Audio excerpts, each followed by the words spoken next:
Hello and welcome.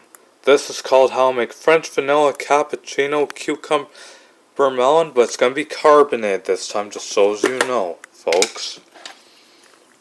I'll put the can down.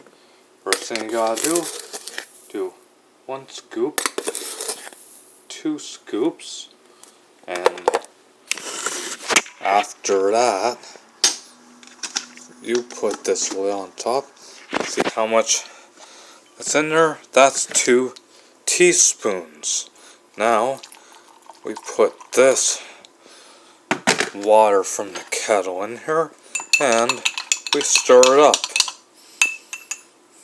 Then after that, open up this Cucumber Melon carbonated water, and you pour it into, oh, it's getting almost to be like a volcano.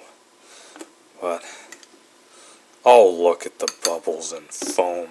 But it's just the drink foam, not the foam that's for the tools.